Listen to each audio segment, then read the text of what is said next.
Wonder Murmur, where whispers weave the heart. Hello, little hearts. A new whisper begins. In a village high in the Swiss Alps, where the air was as crisp as an apple and the mountains wore a crown of snow, lived a little girl with a heart full of sunshine. Her name was Heidi. For as long as she could remember, she had been a lonely orphan, living with her aunt in a quiet grey town. But one day, her aunt brought her to a new home. It wasn't a house. It was a tiny wooden hut perched on a hill, high above the world. And in that hut lived a man as old and as grey as the mountain stone. This was her grandfather, Alm, a grumpy old man with a heart that had been closed to the world for many years. He didn't smile when he saw her. He just grunted and led her inside. But Heidi, with her innocent eyes, saw only the love waiting to be found.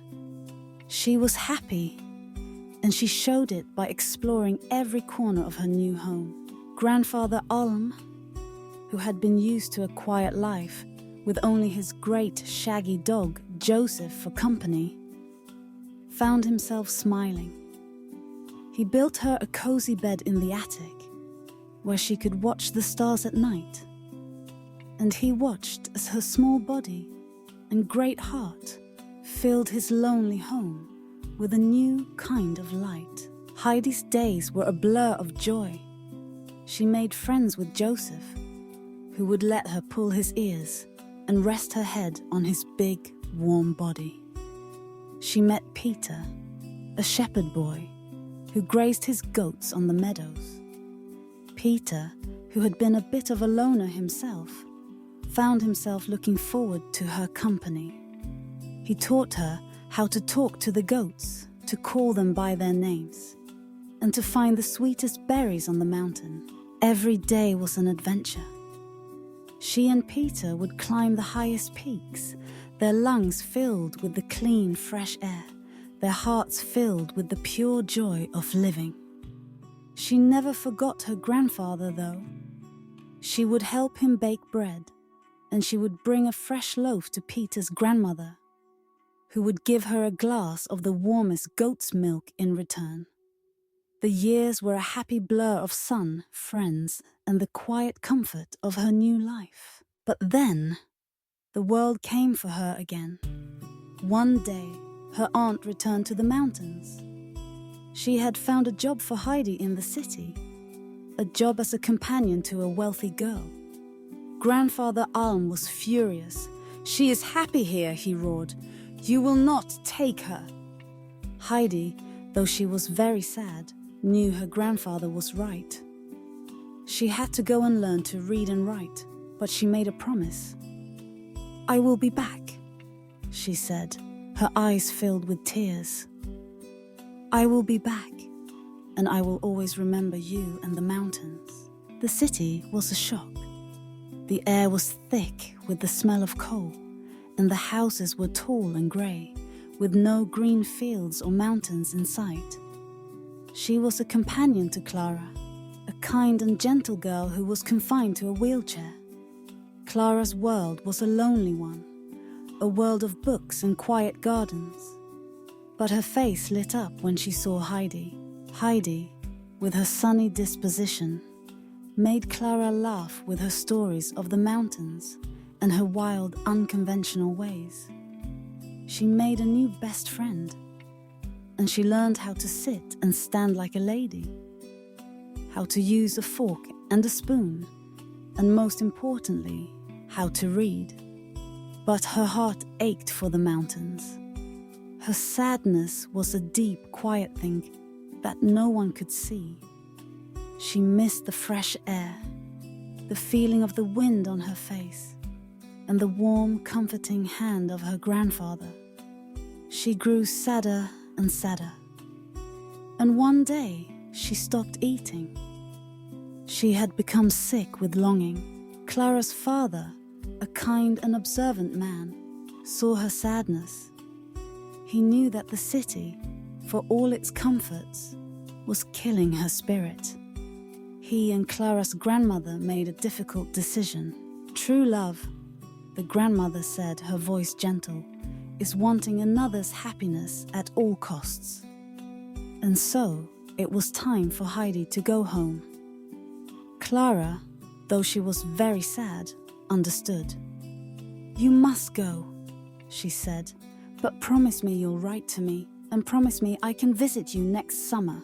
Heidi, filled with a mix of joy and sadness, promised she would.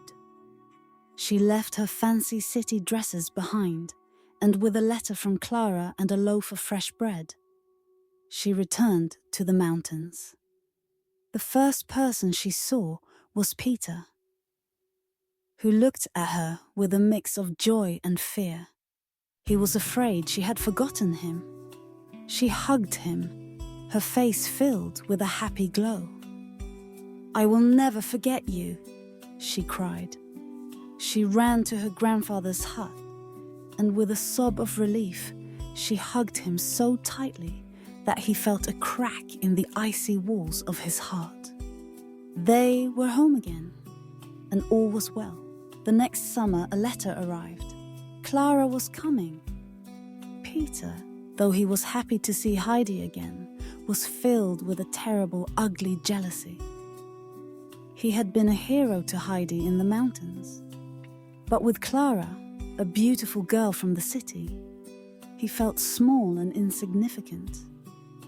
He hated the way he had to carry her in her wheelchair, and he hated the way Heidi and Clara laughed together. A secret, happy world he couldn't be a part of.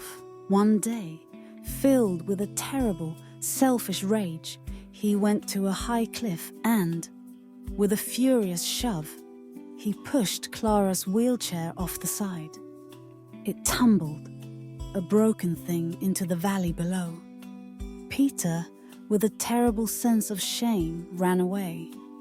He thought that if Clara couldn't move, she would have to leave, and Heidi would be his again. But a miracle, a gift of courage, happened. Without her wheelchair, Clara, whose legs had grown stronger from the fresh mountain air, was forced to use them. She stood, wobbly and afraid, and with a gentle hand from Heidi, she began to take a step, then another. Then, with a proud, tearful smile, she began to walk. "I can walk," she cried, her voice a song of joy. "Heidi, I owe this to you." Clara's father and grandmother, who had come to visit, found her walking and were so overjoyed that they wept.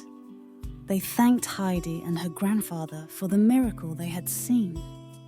Peter, seeing what a wonderful thing had happened, felt a terrible sense of shame and remorse. He ran to them, his head bowed, and confessed his terrible act. He expected to be punished, to be sent away. But Clara, with a kind and gentle heart, forgave him. "What you did was wrong," she said, "but you helped me too. Because of you, I am walking." From that day on, Peter learned a valuable lesson about the dangers of jealousy and the power of forgiveness. He and Clara, now both walking, were friends. And Heidi, the little girl with a heart of sunshine, had brought a great peace and joy to the mountain, a kindness that had healed a soul, a body, and a family forever.